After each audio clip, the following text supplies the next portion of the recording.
Welcome back to the Culture of Currency. Yes, the Culture of Currency, where we do the Wall Street market report every single week. Obviously, we always are sponsored by APMEX, the American Precious Metals Exchange. This is where I buy my beautiful silver from around the world because they have the absolute best selection. So next time you're out there thinking about purchasing some silver, some gold, copper, palladium, all the things, I would check APMEX first if you are a collector because they just have amazing pieces many times that I've never seen before. So that being said, go check them out. Give them some love. I have an affiliate link that looks like this. Go ahead, scan that QR code, and it'll send you right there. They don't pay me for that, but hey, it tells them that the weight of my content is something worth respecting, and obviously you viewers have supported APMEX many times, and I thank you for that. So that being said, let's go ahead and get to our market analysis. A little bit of a different week here. Usually it's pretty crazy when it comes to what the markets did or gold and silver, but it's kind of calm overall this week, which, hey, calm is something that is pretty rare as of late. So let's go ahead and see what happened here in our market data. We'll start as always with the Dow Jones Industrial. As you can see, 47,562, up 40 points, nothing crazy here.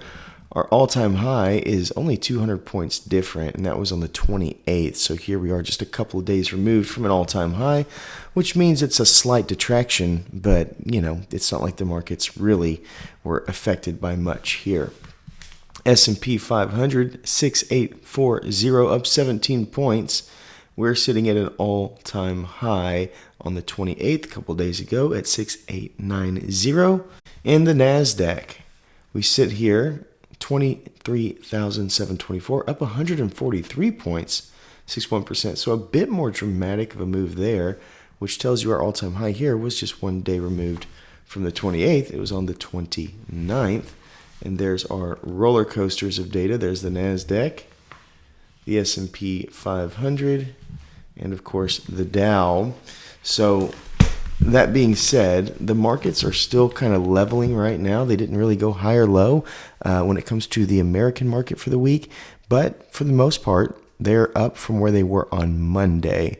Monday, they were a little bit lower. They obviously rose to the week to an all-time high, and now we're sitting at a place where they just have they're still up. They're still slightly down from the all-time high. So my guess is we'll probably have another all-time high this week. What's going on internationally? Well, not the same story. We have Brazil. Let me give you a little zoom here. Brazil right there, they are up 0.5 percentage point right there. Nice things going on in Brazil. But look at Europe. All of these are basically down. We have the EMEA, which is the Europe, Middle East, and Africa. They're sitting there at 0.5 percentage down right there. We have the Eurozone, that's 0.053. We've got Belgium here. Belgium here sitting at negative 0.80. Denmark, 0.89. Denmark has been taking it in the jeans recently. France, we got almost 0.5 percentage down. Germany, we're at 0.67. The Netherlands, over a whole percentage point.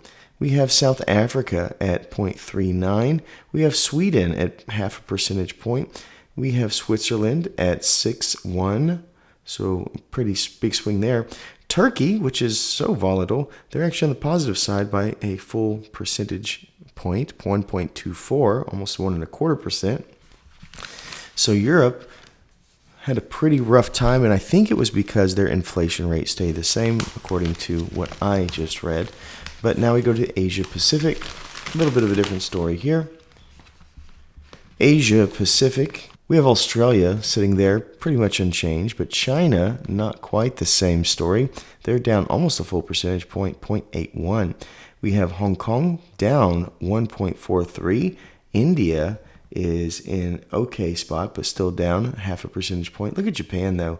Japan, 2 percentage points on the positive side. You tell me in the comments why you think Japan is doing swimmingly, because I have some ideas, but I want to know what you think.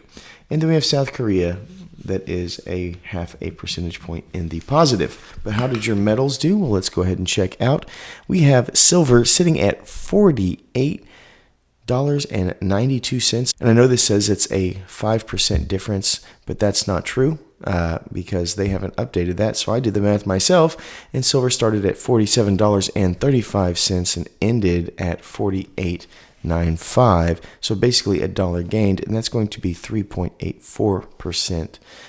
From what my math says, but maybe I'm wrong. Who knows?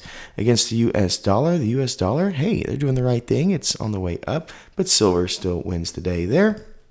Dow Jones and S&P, not so great, as we know. Dow Jones basically and S&P were flat, and silver wasn't, and so we see the disparity there, showing that silver won the day. How about gold? Gold sitting at right over $4,000, but they still are low for the week. As you can see here, it started on Monday, $4,100, and it ended the week at $4,017, as you can see, which is a negative $80-ish or 2.5%. So silver wins the week. It's been a couple weeks since silver was the winner, but silver is at it again, and that's a really cool thing.